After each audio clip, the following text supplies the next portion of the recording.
If you're looking for a really rapid, really quick-witted, really efficient experience, this one is certainly it, and you're definitely going to be entertained. The menu. A young couple travels to a remote island to eat at an exclusive restaurant where the chef has prepared a lavish menu with some shocking surprises. In my word, do those surprises deliver us quite nicely. So if I've got to describe my experience with this movie in one sentence, I would say that this movie is certainly full of surprises. It's nothing short of a ton of fun, and it's just really, on the whole, a damn good time. So let me start off with what I really enjoyed about the menu. I really appreciate the movie's quick cadence. The movie doesn't take a very long time to get going at all, and for the entire runtime, you're pretty much on this roller coaster ride that doesn't really stop. Along this ride, there's always a lot of shock value. There's a lot of different things that kind of get you thinking a little bit, kind of keep you on your toes and guessing as to what's going on, revealing certain things about characters at a nice, steady pace, all while making everything digestible and easy to understand, no pun intended, given this movie is about food. I really enjoyed learning little bits of information about a lot of the characters in this movie from all around the menu, from the chefs to the guests. Everything I thought was just done really well. And speaking of learning little nuggets about some of these characters, I really enjoyed how clever the menu was. There are quite a few characters in this movie, with of course there being only two that you really have to pay attention to, that being that of Ralph Fiennes and Anya Taylor-Joy. But in order for the movie to relay its messages, it's got to show you something about the rest of these supporting characters, and the way it goes about that I thought was really interesting, clever, and really efficient. Without giving away spoilers, it takes a very simple concept, a very basic human interaction and idea, and it really uses that to its advantage, and I was just blown away by that idea. Plus, with the originality of this movie, I think that added into its clever nature. From the trailers, I thought I had an idea of what the menu would kind of be like, and I was totally wrong, and I think I gotta credit the marketing for adding into the movie's cleverness for that. This movie is just like that really slick,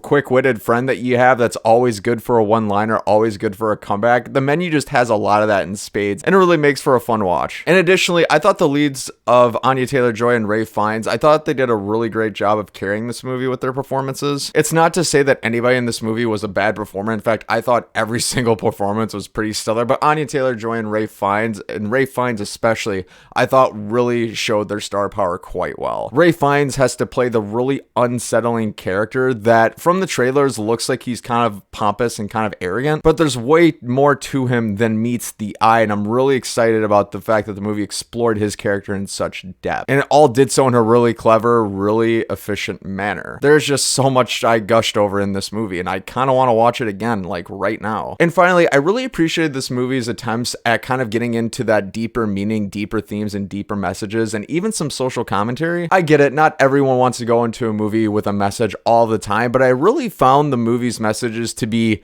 thought-provoking, which is good if a movie's trying to go to that deep layer. Admittedly, I didn't walk out of this movie quite understanding everything this film wanted to tell me, but I can tell it was trying to tell me something. I'm sure if I marinated on it for a few days, I could kind of figure it out, but I think it has somewhere in the vein of the service industry, how people treat these workers, how artists are treated, how that affects them and their joy for their art, what it means to heal, what it means to forgive, what does it mean to get vengeance. I think the movie touches upon all those things, and I'm not sure if it's trying to touch upon all those things or just one central idea within all those things. I still have to think about it for a couple days, but it's not so deeply layered to the point where you can't understand and enjoy the movie. This movie is still a ton of fun, and I absolutely loved it. It's just I can tell it was trying to go for something deeper, and I just can't quite figure out what it was, which I guess you could kind of roll into what I didn't enjoy so much about this movie. Although I really enjoyed the fact that that is kind of reaching for some social commentary and deeper ideas and themes, I didn't quite understand what the movie wanted to tell me. I could tell it was desperately trying to get some sort of message out to me to its audience, but I'm not quite sure what it's trying to say yet. And if I have to watch this movie a couple times to start to extract those deeper meanings, I think that's some failure on the movie's part to convey its message clearly. It's not to say that the ideas are contradicting each other, it's just, it seems like there's so many different ideas that it kind of feels scatterbrained in a sort of manner. But if you're in the general movie-going audience, I think you'll find some parallels within your own life and the messages that this movie does attempt to throw out to you, which if you can find some relatability in any movie, I think that's always a good thing. And also, I thought this movie kind of kept some of its secrets throughout the entirety of its runtime. The whole concept of all the chefs, with Ralph Fiennes being the central chef, they don't really dive into that sort of tribalism I guess, if you want to call it. Like, they don't really say much about how Ray Fiennes recruits all of his cooks, all of his chefs, all of his staff, and that's kind of left up to your imagination. They do a good job of answering the most important things, but there are just some subtle nuances that I wouldn't have minded exploring throughout the runtime. Granted, by leaving some of those things out, it does keep the runtime nice and concise, which I do appreciate. I just wouldn't have minded a little bit of extra context to get added to this movie. So friends, in the end, I'm gonna have to give The Menu an 8 out of 10. I really enjoy this movie, and I'd recommend seeing it multiple times in theaters. If you're looking for a really rapid, really quick-witted, really efficient experience, this one is certainly it, and you're definitely going to be entertained. Friends, thank you so much for watching another movie review. If you like this or thought it was helpful, I'd be honored if you consider clicking the like button, click subscribe if you like, click these end cards above,